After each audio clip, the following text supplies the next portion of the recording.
স্বার্থপর স্বামীদের 5টি লক্ষণ। 1 নাম্বার, তারা স্ত্রীর প্রতি যত্নশীল হয় না। 2 নাম্বার, স্ত্রীর কষ্টে তারা কষ্ট পায় না। 3 নাম্বার, তারা কখনো স্ত্রীর প্রতি সন্তুষ্ট থাকে না। 4 নাম্বার, তারা স্ত্রীর থেকে অন্যের কথা বেশি বিশ্বাস করে। 5 নাম্বার, স্ত্রীর ভালো কাজের মূল্যায়ন বা প্রশংসা করে না। একটা কথা সবসময় মনে রাখবেন, যে পুরুষ তার স্ত্রীকে সম্মান করতে পারে না সে পুরুষ না, সে হলো কাপুরুষ। উত্তম তো সেই স্বামী যে স্বামী রাগের মাথায়ও স্ত্রীর সাথে খারাপ ভাষায় কথা বলে না, বরং স্ত্রীকে সম্মান দিয়ে কথা বলে। নিজেকে বড় মনে করা এটা শয়তানের স্বভাব। কার স্বভাব? আমার জামাইয়ের প্রতি আমার 100% বিশ্বাস আছে। পুরা দুনিয়ার সবাই যদি আমার বিপক্ষে যায়, আমার জামাই তাদের দলে গিয়ে দাঁড়াবে।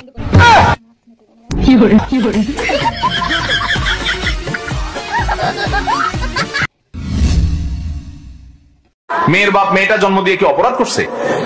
আপনার বাড়িতে খাট পালং দিতে হবে, আপনার টাকা হাওলাতের নাম দিয়ে যৌতুক দিতে হবে, আপনাকে মোটরসাইকেল কিনে দিতে হবে, আপনার মার গায়ে বাতাস দিতে হবে, আপনার শীতের পিঠা দিতে হবে, ফল দিতে হবে, আবার বরযাত্রী খাওয়াইতে হবে।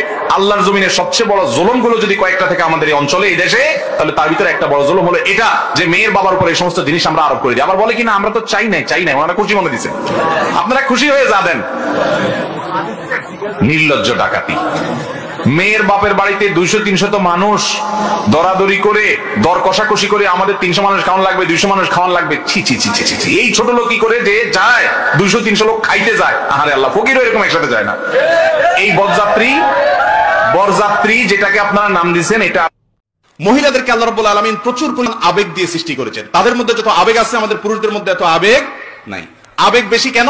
কারণ সারাদিন কাজ করেছে, অনেক রাত হয়েছে ঘুমাইতে, এরপর রাতে একটু চোখটা শুধু লেগে আসছে আর বাচ্চাটা পেশাব করে দিস, সব ভেসে গেছে, অথবা চিৎকার করে কেঁদে উঠছে।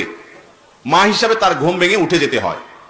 যেই মা ঘুম পাগলে মা, ঘুম ছাড়া কিচ্ছু বুঝে না, এইরকম মাও ওই শিশুর কান্নার আওয়াজে ঠিকই ঘুম ভেঙে যায়। বাপ বিরক্ত হয়ে কই মাছের মাথা চাবানোর মতো এরকম করতে করতে উঠে হয়তো আরেক রুমে চলে যায়। মা ঠিকই বাচ্চা নিয়ে পড়ে থাকে।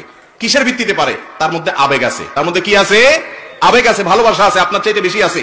যার বুকে আবেগ বেশি। রোগ হলে নাকি গুনাহ মাফ হয়, তাহলে মানুষ রোগ থেকে রক্ষা পেতে চায় কেন? রোগ হওয়া তো ভালো, গুনাহ মাফ হবে। প্রশ্নকর্তার প্রশ্ন হলো, যেটা গুনাহ মাফ করে সেটা তো ভালো জিনিস, তাহলে রোগ হলে আবার রোগ থেকে মুক্তির জন্য দোয়া কেন চাই আমরা? এই প্রশ্ন উত্তর হলো, নবী করিম সাল্লাল্লাহু আলাইহি সাল্লাম বলেছিলেন তার দোয়ার মধ্যে, আল্লাহ আপনি যদি আমার উপরে অসন্তুষ্ট না হন, আমার কোনো বিপদ হয়, কষ্ট হয়, ফালা উবালি, আমি পরোয়া করি না, আমার কিছু যায় আসে না। আপনি কষ্ট দিচ্ছি, কষ্টের মধ্যে ফেলে যদি আপনি রাগান্বিত না হন, আপনি সন্তুষ্ট থাকেন, আমি সেটাকে মেনে নিব। আল্লাহ অসুস্থ হলে, রোগ দিলে আল্লাহ রাব্বুল আলামিন আমরা সন্তুষ্ট হব, কারণ এর মাধ্যমে আল্লাহ গুনাহ মাফ করবেন। কিন্তু যদি আল্লাহ তাআলা সুস্থতা দান করেন, তাহলে আরো বহু গুনাহ মাফের উপায় আমি বের করতে পারবো, অনেক আমল করতে পারবো যার মাধ্যমে গুনাহ মাফ হবে। এজন্য ইমানদার সুস্থতা চাইবে, অসুস্থতা না। কিন্তু অসুস্থ হলে সে সবর করবে এবং জানবে যে এর পিছনে কল্যাণ অবশ্যই